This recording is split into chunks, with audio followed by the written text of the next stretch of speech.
So hello everyone, this is Apshita again, and today we're gonna start part 3 of Cell class 9th chapter. And आज हमें पढ़ना है fluid mosaic model.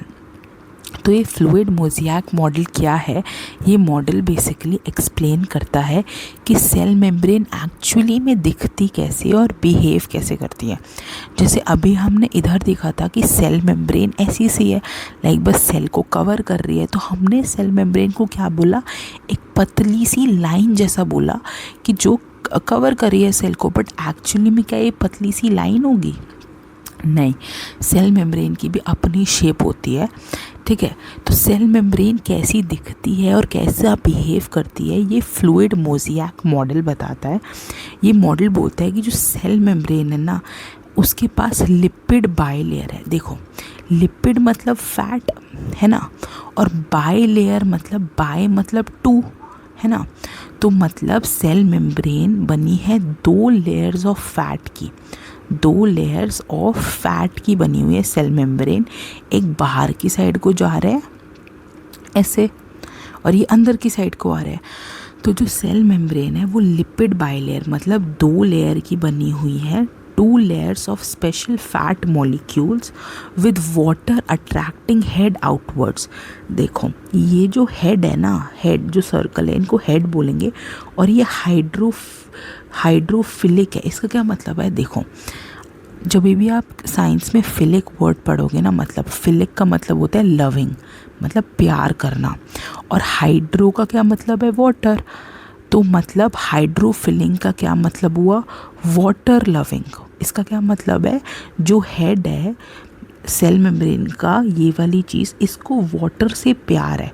Water से प्यार है मतलब ये वाटर को अपने पास आने देगा अगर वाटर इसके पास आएगा तो, है ना। और जो ये टेल है ये है हाइड्रोफोबिक।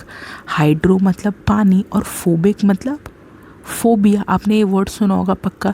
इसको फोबिया है हाइट्स का, मतलब इसको ऊंचाई पे रहने से डर लगता है। तो ये जो टेल्स है ये हाइड्रोफोबिक है, मतलब इनको वाटर नहीं पसंद, दे हेट वाटर। और जो ये हेड है ये हाइड्रोफिलिक है, इनको वाटर पसंद है। तो सेल मेम्ब्रेन कैसी दिखती है और कैसा बिहेव करती है ये हमें बताता है फ्लूइड मोज़ेक मॉडल। तो ये क्या बोल रहा है कि सेल मेम्ब्रेन दो लेयर की बनी हुई है। जो फैट की लेयर है, इसमें जो सेल मेम्ब्रेन है it is made up of two layers of fat. This is called lipid bilayer. Lipid मतलब फैट, बाइलेयर मतलब two. This layer is not rigid, it moves like a liquid. The molecules can move sideways, flip, rotate within the membrane, hence it is a fluid. See, इसको हम fluid mosaic model क्यों बोलते हैं? पहली बात तो जो ये सेल मेम्ब्रेन है ना, ये कैसी है? ये रिजिड नहीं है, एकदम खड़ी नहीं है एक जगह, जैसे रिजिड होता है ना एक चीज़ें, रिजिड नहीं है। ये लिक्विड की तरह मूव करती है, और ये साइडवेज भी मूव कर सकती है, फ्लिप भी कर सकती है। मॉलिक्यूल रोटेट ऐसी भी हो सकती है, ऐसी भी हो सकती है, ऐसी भी हो सकती है। ठीक है, इसलिए इसको बोलते हैं फ्लूइड। ये तो मेम्ब्रेन एकदम फ्लूइड की तरह मूव करते हैं। फ्लूइड समझते हो आप क्या चीज़ होती है? फ्लूइड होती है जो चीज़ें फ्लो कर पा रही है, उसको हम बोलते हैं फ्लूइड। कोई भी चीज़ अगर हम फ्लो कर पा रही है तो हम बोलते हैं ये फ्लूइड है। तो सेल मेम्ब्रेन फ्लूइड जैसा मूव करती है, इसलिए हम इसको बोलते हैं फ्लूइड। और मोज़ेक आप ऐसे समझ लो जैसे जो जिक्सॉ पज़ल होती है उसमें पीसेस नहीं होते, बहुत सारे पीसेस सेट करके हम एक प्रॉपर एक पज़ल को सॉल्व कर पाते हैं। तो आप ऐसे समझ सकते हो कि जो प्रोटीन्स हैं ये पूरे के पूरी सेल मेम्ब्रेन में बहुत ज़्यादा स्प्रेड है, जो डिफरेंट पीसेस की तरह। जो पीसेस होते हैं ना, जो प्रोटीन्स हैं, वो इस सेल मेम्ब्रेन के अंदर पीसेस की तरह स्प्रेड हो रखे हैं, इसलिए हमने इसको मोज़ेक नाम दिया। ठीक है, इसलिए इसका नाम है फ्लूइड मोज़ेक मॉडल। तो फ्लूइड मतलब क्यों? क्योंकि सेल मेम्ब्रेन बहुत पतली है और फ्लो करती है लिक्विड जैसी, इसलिए फ्लूइड। मोज़ेक क्यों? क्योंकि जो प्रोटीन्स है इसके अंदर, सेल मेम्ब्रेन के अंदर, वो स्प्रेड है हो रखे हैं पूरे पीसेस की तरह, इसलिए इसका नाम है फ्लूइड मोज़ेक मॉडल। ठीक है, और जो सेल है, एक सेल दूसरे सेल से कम्युनिकेट करता है इन्हीं सेल मेम्ब्रेन के थ्रू। ठीक है, अब आपकी बुक में एक और एक्टिविटी है जो काफ़ी इंपॉर्टेंट है। उन्होंने बोला है प्लांट सेल और एनिमल सेल को कंपेयर करो। और फिर देखो कि वो शुगर के सोल्यूशन के अंदर कैसा काम करता है। तो देखो हमने एक प्लांट सेल लिया, जैसे हमने अनियन लिया, प्याज लिया, और अनियन का हमने थिन लेयर को हमने पील करा और उसके अंदर हमने स्टेन डाल दिया सैफरन इनका। देखो किसी चीज़ को हम स्टेन क्यों डालते हैं, जैसे हमने अनियन का छिलका लिया और उस पर स्टेन क्यों डाला, स्टेन हमने इसलिए डाला to help to see things clearly. मतलब हम क्या करेंगे, हम इस अनियन के पीस को क्या करेंगे, माइक्रोस्कोप में स्टडी करेंगे तो एकदम हर चीज़ क्लियरली दिखे हमें, इसलिए हम स्टेन डालते हैं। तो हमने प्लांट का सेल लिया, इसमें हमने कौन सा सेल लिया, अनियन का, और उस पर स्टेन डाला। और दूसरा हमने क्या लिया, एनिमल का सेल लिया। मतलब हमने क्या करा, जो हमारे चीक सेल्स होते हैं ना, हमारे जो माउथ के अंदर है, उसको हमने स्क्रैप करा जेंटली, बहुत प्यार से, ताकि स्किन छिल ना जाए। और उसको स्क्रैप करने के बाद हमने किसी भी टूथपिक वगैरह या किसी भी ऐसी चीज़ से आप स्क्रैप कर सकते हो धीरे धीरे आराम से। और क्या करा, हमने उसको ग्लास स्लाइड पे डाला। आपने देखा होगा आपकी लैबोरेटरीज़ में ऐसी ग्लास स्लाइड होती है जिसको हम माइक्रोस्कोप के अंदर रख के स्टडी करते हैं। और इस पे भी हमने स्टेन डाल दिया, इसमें हमने मेथिलिन ब्लू स्टेन डाला। ये स्टेन के नाम है, जैसे सैफरनिन, मिथिलिन ब्लू, ये इन स्टेन्स के नाम है। और फिर हमने ऑब्जर्वेशन में देखा कि जो प्लांट सेल्स है ना, वो एकदम डब्बे जैसे अरेंज्ड है, बॉक्स शेप। देख रहे हो शेप कितनी डिफाइंड है इन सब की। लेकिन आप अगर चीक सेल देखो जो हमारे ह्यूमन का है, वो बहुत इरेगुलर सी शेप है इसकी। लेकिन जो प्लांट सेल है वो बहुत ही रेगुलर है। देखो प्लांट सेल क्या है, बॉक्स्ड शेप है और ब्रेक्स एकदम ईंटों की तरह अरेंज है। लेकिन जो एनिमल सेल है वो बहुत इरेगुलर है और कोई भी रैंडम शेप है एनिमल के सेल की। तो ऐसा क्यों होता है, क्योंकि जो प्लांट सेल्स होते हैं ना, प्लांट सेल्स के पास सेल वॉल होती है और सेल वॉल प्लांट को एकदम रिजिड बनाती है। इसीलिए प्लांट सेल्स की एकदम फिक्स शेप दिख रही है हमें माइक्रोस्कोप के अंदर, हम माइक्रोस्कोप के अंदर देख रहे हैं। और जो एनिमल सेल्स है, हमारे पास कोई सेल वॉल नहीं होती, इसलिए इन सेल्स की शेप क्या है, इरेगुलर है या फिर फ्लेक्सिबल है। तो एक चीज़ हो गई कि जो सेल वॉल होती है ना, वो डेड होती है। आपको याद रखना पड़ेगा कि जो सेल वॉल होती है वो डेड होती है, और लेकिन जो सेल मेम्ब्रेन होती है वो लिविंग होती है।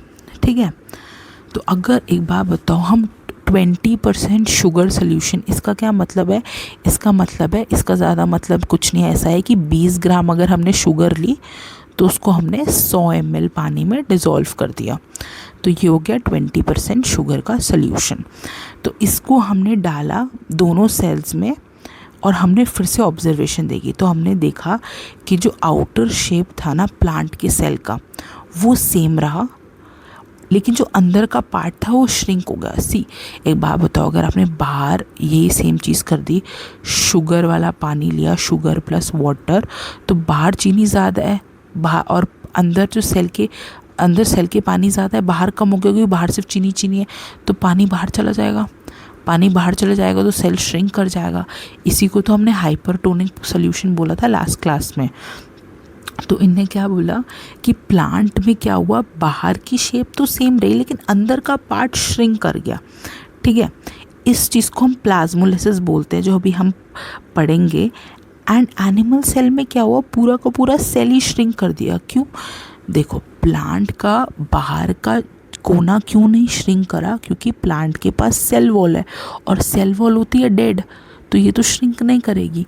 लेकिन हमारे पास एनिमल सेल्स के पास कोई सेल वॉल नहीं है प्रोटेक्ट करने के लिए, इसलिए हमारा पूरा का पूरा सेल श्रिंक कर गया। ठीक है, प्लाज्मोलिसिस क्या होता है, प्लाज्मोलिसिस होता है shrinkage of living part of the cell. अब एक बात बताओ, जो अनियन का सेल है ये प्लांट का सेल है ना, तो सिर्फ सेल वॉल ही तो डेड है, बाकी अंदर तो सारी चीज़ें लिविंग है ना। जैसे ये होता है प्लाज्मोलिसिस, इसे ढंग से देखो, बाहर की जो सेल वॉल है, ये cell wall, this is dead, लेकिन अंदर का जो प्लांट का पार्ट है ये सब तो लिविंग है ना। तो क्या होगा, प्लाज्मोलिसिस मतलब इसका श्रिंकेज, ये पहले सिकुड़ेगा, श्रिंक करेगा, क्योंकि बाहर चीनी ज़्यादा है, ये और श्रिंक करके अंदर वाला श्रिंक कर जाएगा और बाहर की सेल वॉल की शेप देखो मेंटेन रहेगी। तो प्लाज्मो मतलब जो साइटोप्लाज्म है या प्लाज्मा, और लिसिस मतलब ब्रेक डाउन, ठीक है। तो क्या हो गया, प्लाज्मोलिसिस मतलब shrinkage of living part of the cell. जो सेल लिविंग है उसका श्रिंकेज हो गया, लेकिन जो चीज़ डेड है उसका क्या ही श्रिंकेज होगा। तो सेल वॉल वैसे के वैसे ही रहेगी, ठीक है। तो सेल वॉल के बारे में अगर हम कुछ चीज़ देखें तो सेल वॉल क्या है, ये आउटर कवरिंग होती है सेल की। याद रखना कि जो प्लांट सेल्स होते हैं ना, उनके पास सेल वॉल तो होती है, सेल वॉल के साथ साथ उनके पास सेल मेम्ब्रेन भी होती है। मतलब प्लांट सेल के पास सेल वॉल भी होती है और सेल मेम्ब्रेन भी होती है। मतलब इनके पास डबल कवरिंग है, इनके पास 2x प्रोटेक्शन है, ठीक है। इनके पास डबल कवरिंग है, इनके पास सेल मेम्ब्रेन तो जैसे हमारे पास होती है उसके साथ साथ इनके पास सेल वॉल भी है, लेकिन हमारे पास सिर्फ सेल मेम्ब्रेन है, ठीक है। ये परमिएबल होती है।